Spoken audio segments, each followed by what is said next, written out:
Hello students, this video is for class 7 science. Here I am going to revise chapter 7, that is weather, climate and adaptations of animals to climate. So let's get started. First of all we will talk about the weather. Weather क्या होता है? So let's see. The weather of a place can be defined as the measure of its daily atmospheric conditions such as humidity, temperature, lightning events, rainfall, storms, snow and so on. किसी भी place पर वहाँ की जो atmospheric condition होती है जिसे हम डे टू डे ऑब्ज़र्व करते हैं, इसी डे टू डे कंडीशंस को, एटमॉस्फेरिक कंडीशन को ही हम वेदर कहते हैं. और ये वेदर में हम बहुत सारे फैक्टर्स को मेज़र करते हैं जैसे कि humidity, temperature, lightning, rainfall, storms, snow and और भी बहुत सारे फैक्टर्स होते हैं. Different elements of weather are, weather को इफ़ेक्ट करने वाले बहुत सारे एलिमेंट्स होते हैं जैसे कि rainfall, temperature, humidity, snowfall, storms, winds etcetera. These are the factors of weather. They make up the weather. You can see here in the list of different types of weather.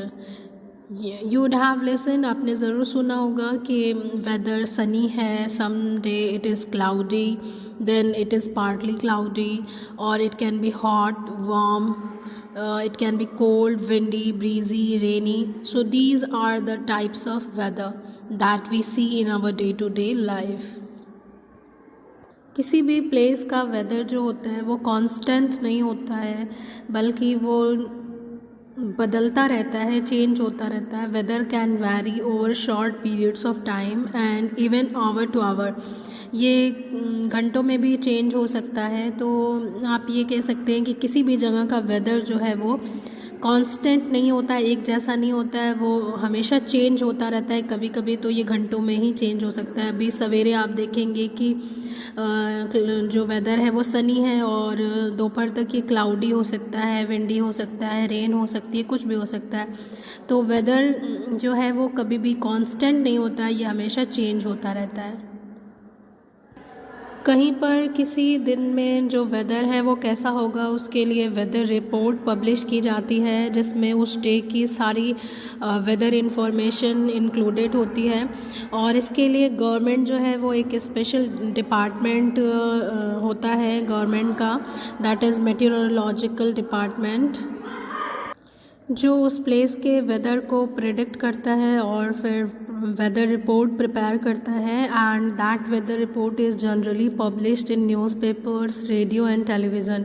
और फिर इसको publicly inform करने के लिए, public को inform करने के लिए उसको न्यूज़पेपर में, रेडियो, टेलीविज़न में पब्लिश किया जाता है. और इसी को हम वेदर फोरकास्ट कहते हैं. वेदर फोरकास्ट का मतलब कि वेदर को प्रेडिक्ट करना. तो वेदर फोरकास्ट जो है वो काफ़ी इम्पॉर्टेंट होता है उन लोगों के लिए, कॉमन लोगों के लिए, क्योंकि उनको डे टू डे एक्टिविटीज़ करनी, जो डे टू डे एक्टिविटीज़ होती है वो वेदर कंडीशंस पे ही डिपेंड करती है. अगर सपोज़ करिए कि अगर हमें पहले से पता होगा कि आज बारिश हो सकती है तो हम अपनी दिन की जो एक्टिविटीज़ हैं उसी हिसाब से हम प्लान कर सकते हैं. और हम अगर घर से बाहर जा रहे हैं तो रेन कोट और अम्ब्रेला लेकर जा सकते हैं on the basis of that report. यहाँ पर आप देख सकते हैं this is the 3-day weather forecast. यहाँ पे 3 दिनों का वेदर प्रेडिक्शन दिया गया है और इसमें आप देख सकते हैं this is the today north rain and thunderstorm. यहाँ पे रेन और थंडरस्टॉर्म के बारे में प्रेडिक्ट किया गया है. और maximum temperature 21 degree Celsius, minimum temperature 40 degree Celsius. ठीक है. और साउथ एरिया में ये वेदर जो होगा वो हॉट एंड ड्राई होगा और सनी होगा. मैक्सिमम 33 डिग्री सेल्सियस होगा, मिनिमम 14 डिग्री सेल्सियस होगा एटमॉस्फेरिक टेम्परेचर. तो यहाँ पर देखिए किस तरीके से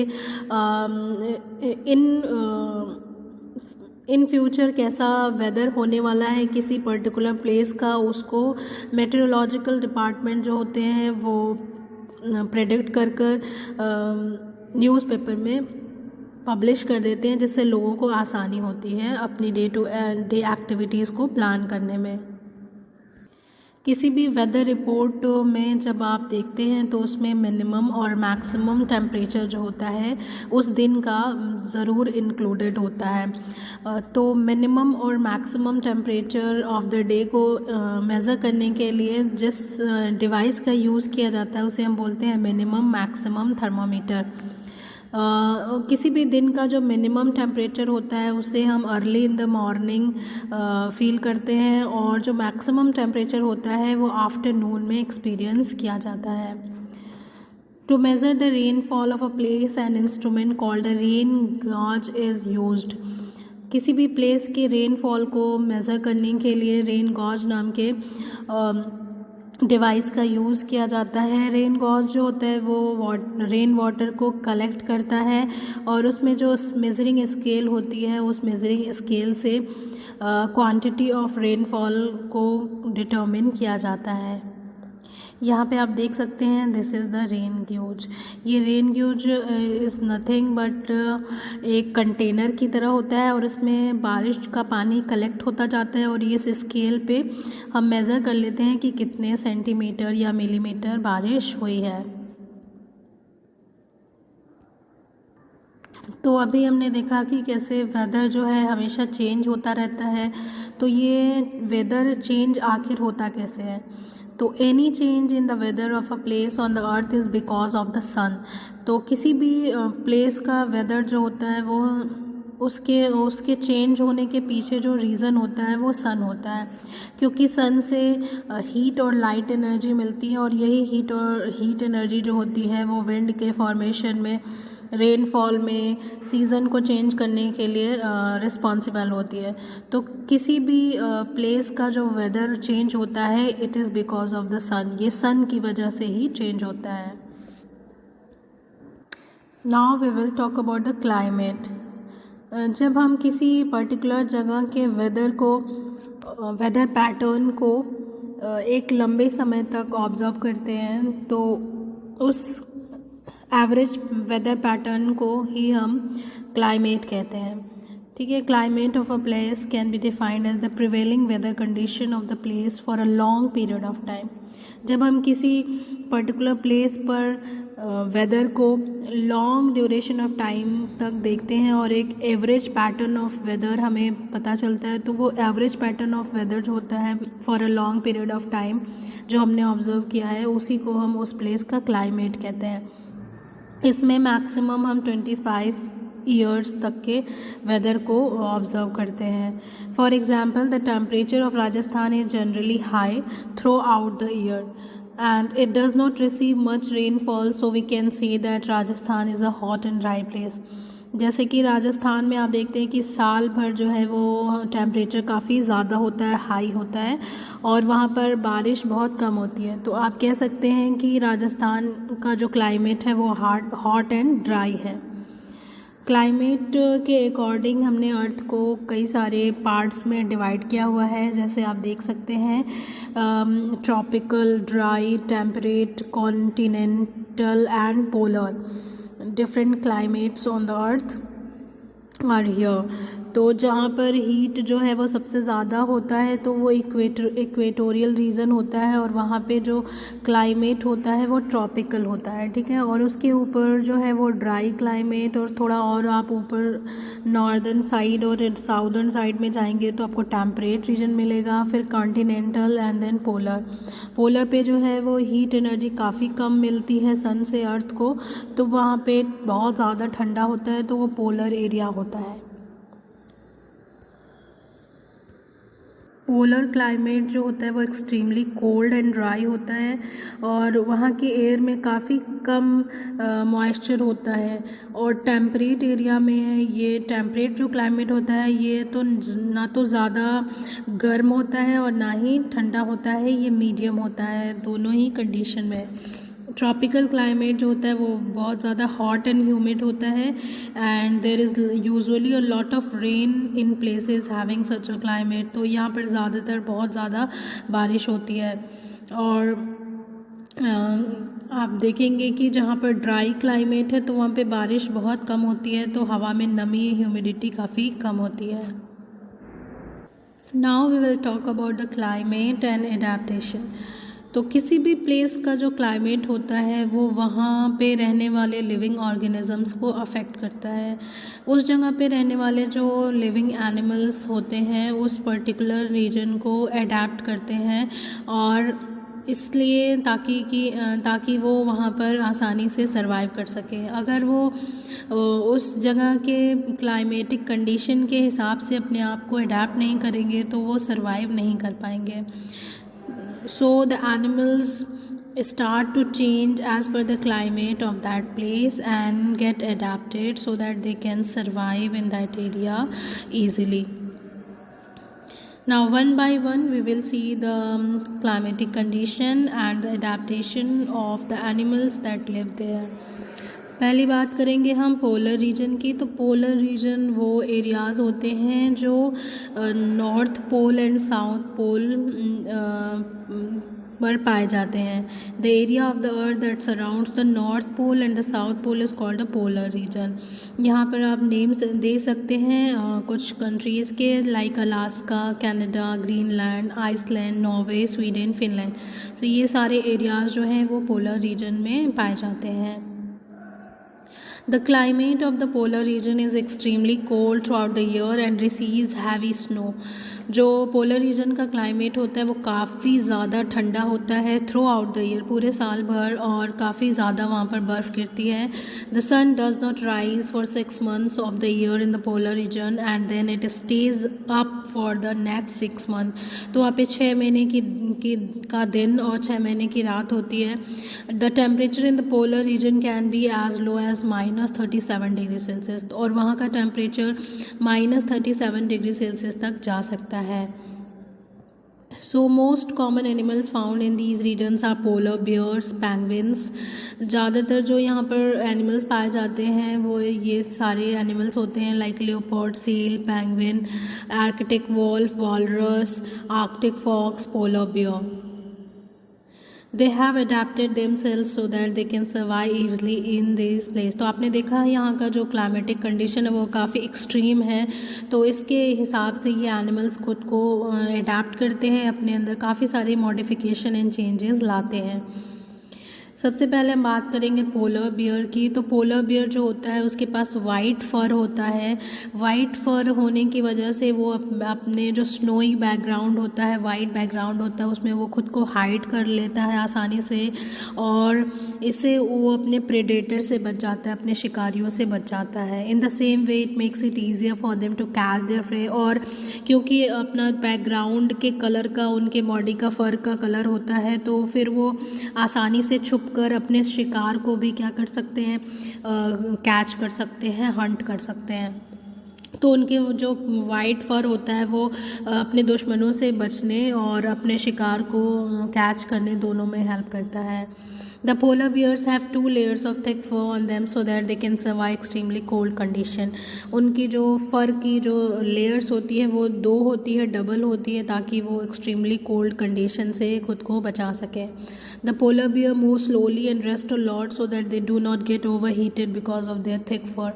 पोलर बियर काफ़ी स्लो काम करते हैं और रेस्ट करते हैं बहुत ज़्यादा, ताकि ज़्यादा फिज़िकल वर्क करेंगे तो उनकी बॉडी का टेम्परेचर काफ़ी बढ़ जाएगा, क्योंकि उनकी बॉडी में थिक फर होता है, हीट लॉस नहीं हो सकता है। The polar bears often swim on warm days to keep themselves cool. ये गर्मियों के दिनों में, वार्म डेज़ में ये स्विमिंग करते हैं पानी में ताकि उनकी बॉडी कूल रहे, क्योंकि उनकी बॉडी पे थिक फर है तो ये बॉडी को गर्म रखता है। तो वार्म डेज़ में खुद को ठंडा करने के लिए वो स्विमिंग करते हैं। The paws of the polar bear are large and wide so that it can swim as well as walk easily in the snow. इनके जो पास होते हैं, पंजे होते हैं, वो काफ़ी ब्रॉड एंड लार्ज होते हैं ताकि वो स्नो पे आसानी से विदाउट सिंकिंग चल सकें और पानी में स्विम कर सकें। Polar bear can swim under water as well because it can keep its nostril closed for a long time. ये पानी में काफ़ी अंदर तक बिना सांस लिए काफ़ी देर तक स्विम कर सकते हैं, क्योंकि अपनी नॉस्ट्रिल को ये बंद कर सकते हैं। इनके पास बहुत ही स्ट्रॉन्ग सेंस ऑफ स्मेल होता है। ये काफ़ी दूर से ही अपने शिकार को स्मेल करके समझ जाते हैं, पहचान लेते हैं कि कहाँ पर कौन सा प्रे है या कोई चीज़ है। तो ये सारे इनके पास एडाप्टेशंस होती हैं, मॉडिफिकेशंस होते हैं जो इनको हेल्प करता है to survive in the extremely cold region. Now will talk about the penguins. Penguins जो होते हैं वो भी वाइट कलर के होते हैं। उनका जो वेंट्रल एरिया होता है वो वाइटिश होता है ताकि वो स्नो में खुद को हाइड कर सकें, और उनकी स्किन काफ़ी थिक होती है, उसमें बहुत ज़्यादा फैट कंटेंट होता है ताकि उनकी बॉडी इनमें वो इंसुलेटर का काम करे और उनको ठंडक से बचा सके, उनकी बॉडी से हीट लॉस ना हो। पेंगुइन्स जो होती है वो जनरली क्राउड में होती हैं, वो साथ साथ रहते हैं कई सारे पेंगुइन, ताकि एक दूसरे की बॉडी से वो हीट ले सकें और गर्म रह सकें। द पेंगुइन्स हैव वेव feet which allow them to swim. उनका जो फीट होता है वेव्ड होता है ताकि वो पानी में तैर सकें। इनकी जो बॉडी होती है वो स्ट्रीमलाइंड होती है और वाटर प्रूफ वेदर होता है ताकि वो पानी में मूव कर सकें। सांस लेने के लिए इनके पास special blood and muscle tissue होता है ताकि ज़्यादा से ज़्यादा इनको ऑक्सीजन मिल सके अंडर वाटर। और ये जो है वो प्रोटेक्शन के लिए ग्रुप में मूव करती हैं और अपने एग्स को गार्ड करती हैं, स्विम करती हैं जिगजैग डायरेक्शन में। एंड इनके पास एक थिक लेयर ऑफ फैट होता है अंडर द स्किन जो उनको हीट लॉस से बचाता है। इनके बोन्स काफ़ी सॉलिड और हैवी होते हैं और विंग्स भी होते हैं, पेयर ऑफ विंग्स जो उड़ने में तो हेल्प नहीं करते हैं लेकिन इनको स्विमिंग में हेल्प करते हैं। तो ये सारे एडाप्टेशंस होते हैं पेंगुइन में ताकि वो पोलर रीजन में सर्वाइव कर सकें। Now we will talk about the migratory birds in the polar region. अपने आप को प्रोटेक्ट करने के लिए कोल्ड वेदर में या विंटर सीजन में जो पोलर रीजन की जो बर्ड्स होती हैं वो माइग्रेट कर जाती हैं, मतलब अपने मदरलैंड को छोड़कर ऐसी जगहों पर चली जाती हैं जो प्लेस वार्म होता है उन डेज़ में। They return back after the winter season. जब उनके मदरलैंड का विंटर सीज़न ख़त्म हो जाता है तो फिर वो वापस अपने मदरलैंड आ जाती हैं। जैसे कि साइबेरियन क्रेन जो है वो इंडिया में आती है, इंडिया में राजस्थान में, हरियाणा में और नॉर्थ ईस्ट रीजन में during the winter season in Siberia.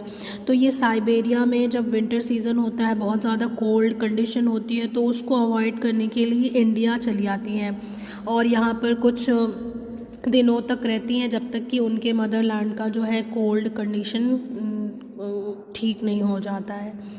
These birds that migrate to different places during a change in weather are often called migratory birds। तो ये जो birds होती हैं जो वेदर चेंज के अकॉर्डिंग एक जगह से दूसरी जगह माइग्रेट करती हैं उन्हें माइग्रेटरी बर्ड्स कहते हैं।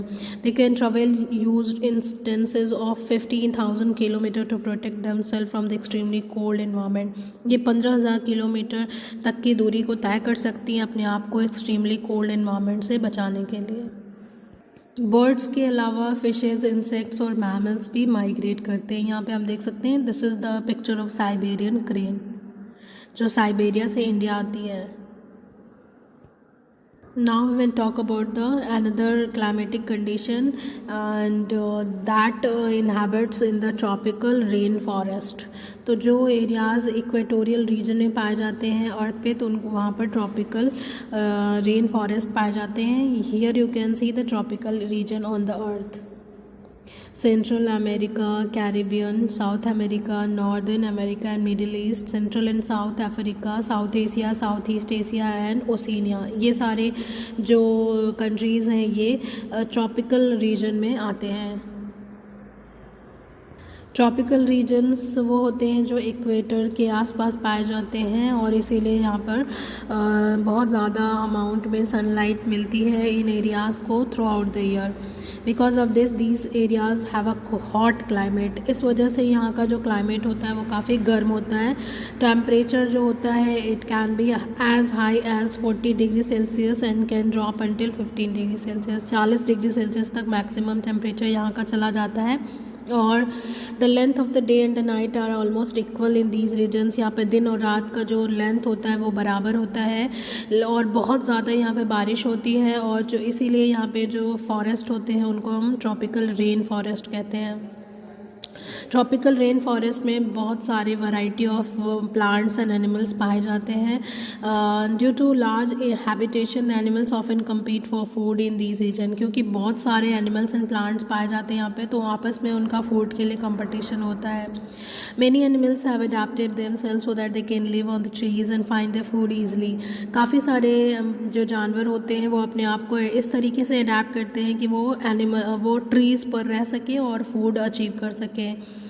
The skin colour of these animal is generally similar to that of surrounding. इनके जो बॉडी का कलर होता है वो उनके सराउंडिंग से मिलता जुलता है, ताकि वो अपने आप को अपने प्रेडेटर से प्रोटेक्ट कर सकें। एंड इनकी जो आई साइट होती है और सुनने की और सूंघने की जो कैपेसिटी होती है वो काफ़ी स्ट्रॉन्ग होती है। यहाँ पर देखेंगे different animals found in the tropical rain forest and their feature, जैसे कि रेड आइड फ्रॉग। तो इसके जो फीट होते हैं वो काफ़ी स्टिकी होते हैं, ताकि यह पेड़ों पर आसानी से चढ़ सके। यहाँ पे आप देख सकते हैं, this is the red eyed frog. इसका जो पैर होता है वो काफ़ी स्टिकी होता है, जो उनको पेड़ पे चिपकने में हेल्प करता है। मंकीज़ यहाँ पे पाए जाते हैं। इनकी लॉन्ग लंबी पूँछ होती है जो उनको पेड़ों पे क्लाइंब करने में हेल्प करती है। इनके हैंड्स और फीट जो होते हैं वो काफ़ी अडेप्टेड होते हैं, ताकि ये पेड़ों की ब्रांचेस को होल्ड कर सके आसानी से। टाउकेन बर्ड्स जो होती है उसने काफ़ी अच्छे से अपने आप को अडेप्ट किया होता है। इसके पास एक लार्ज एंड लॉन्ग चोंच होती है, बीक होती है, जिससे ये अपने फूड को अच्छे से कैरी कर सकता है, वीकर ब्रांचेस से आसानी से तोड़ सकता है। You can see here the picture of toucan bird. Lion and tigers, इनकी स्किन काफ़ी थिक होती है, शार्प आई साइट होती है, सेंसिटिव हियरिंग होती है, और इनकी बॉडी जो होती है अपने सराउंडिंग से मैच करती है। Lion tail macaque beard ape जो है ये जनरली पेड़ों पे पाया जाता है, और ये insects, seeds, fruits, leaf, flower, variety of food को इनटेक करता है। एंड इसके पास सिल्वर वाइट मेन होती है, एंड जो कि काफ़ी डिफरेंट होती है। यहाँ पे आप देख सकते हैं the picture of lion tail macaque. Now will talk about the adaptation of animals in hot climate. तो अगर हॉट क्लाइमेट की बात करें तो डेजर्ट जो है वो एग्जाम्पल है एक्सट्रीम क्लाइमेटिक कंडीशन का। यहाँ पर काफ़ी कम बारिश होती है और लार्ज अमाउंट में सनलाइट यहाँ पे मिलता है, और प्लांट्स और एनिमल्स को अपने आप को इस तरीके से अडेप्ट करना पड़ता है ताकि वो इन गर्म जगहों पे रह सकें। इन जगहों पे रहने वाले जो एनिमल्स होते हैं वो शेडी प्लेसेस में रहते हैं ड्यूरिंग द डे, और रात में ये निकलते हैं ताकि वो दिन के हाई टेम्परेचर को अवॉइड कर सकें। तो ऐसे एनिमल को हम नॉकटर्नल एनिमल कहते हैं। यहाँ पर हम एक एग्जांपल देखेंगे हॉट क्लाइमेट के एनिमल का, दैट इज़ कैमल। कैमल जो है वो it is called the ship of the desert. इसको हम रेगिस्तान का जहाज़ कहते हैं। इसमें काफ़ी सारे फीचर्स होते हैं जो उसको डेजर्ट में रहने के लायक बनाते हैं, जैसे कि it has broad feet helping it to walk easily on the soft sand without sinking. जिसका जो फीट होता है वो काफ़ी चौड़ा होता है, ताकि आसानी से ये बिना सिंक हुए सैंड पर चल सके। ये अपने हम्प में फूड स्टोर कर सकता है in the form of fat, और अपने ब्लड में वाटर स्टोर कर सकता है, ताकि ये काफ़ी दिनों तक बिना खाए पिए ज़िंदा रह सकता है, क्योंकि डेजर्ट में दूर दूर तक खाने पीने की चीज़ें अवेलेबल नहीं होती हैं। It has a thick lips. इसकी लिप्स जो होते हैं काफ़ी थिक होते हैं, मोटे होते हैं, ताकि डेजर्ट में जो कांटेदार झाड़ियाँ होती हैं, पेड़ पौधे होते हैं, इनको ये खा सके। इनकी आईलैशेस काफ़ी लंबी होती हैं, जिससे बालू जो है वो उड़ता है तो इनकी आँखों में नहीं जाता है। इनके नॉस्ट्रल्स जो होते हैं वो बंद हो सकते हैं ताकि बालू उनके अंदर ना जाए। इनके पास लंबे पैर होते हैं ताकि जो गर्म सैंड होती है उससे हीट अप ना हो इनकी बॉडी, और इनके पास काफ़ी लंबे हेयर होते हैं ताकि इनको कोल्ड डेजर्ट नाइट में इनकी बॉडी को गर्म रख सके। और इनके पास एक्स्ट्रा ट्रांसपेरेंट आईलिड होती है, जिसको ये साइड टू साइड रिमूव कर सकते हैं, जिससे सैंड को ये अपनी आँखों से रिमूव करते हैं, क्योंकि आप जानते हैं कि डेजर्ट में जो है रेगिस्तान में काफ़ी धूल भरी आंधियाँ चलती रहती हैं, तो धूल से इनको बचना होता है। तो ये सारे अडेप्टेशंस होते हैं कैमल में जो उसको सूटेबल बनाते हैं to live and survive there. अब यहाँ पर आपका असाइनमेंट है। असाइनमेंट में कुछ क्वेश्चन दिए गए हैं, आपको उसके आंसर्स फाइंड आउट करने हैं और अपनी प्रैक्टिस कॉपी में लिखने हैं एंड लर्न भी करने हैं। Here are the questions. What is climate, what is weather, what causes the weather changes, when are the maximum and minimum temperature likely to occur during the day, who records the weather every day, identify the animals from the adaptation given below. कुछ यहाँ पर adaptation दिए गए हैं, इन adaptation के basis पे आपको animals के नाम आइडेंटिफाई करने हैं। जैसे found in tropical rain forest and have long prehensile tail, their skin color blends with surrounding and have sharp eyesight and hearing power, they store food in their hump and have a plate like broad feet, they have a streamlined body and a layer of blubber, and they have a strong sense of smell and long ears। तो ये सारे features के according आपको animals को identify करके उनका नाम लिखना है। So that's all for this video, thank you.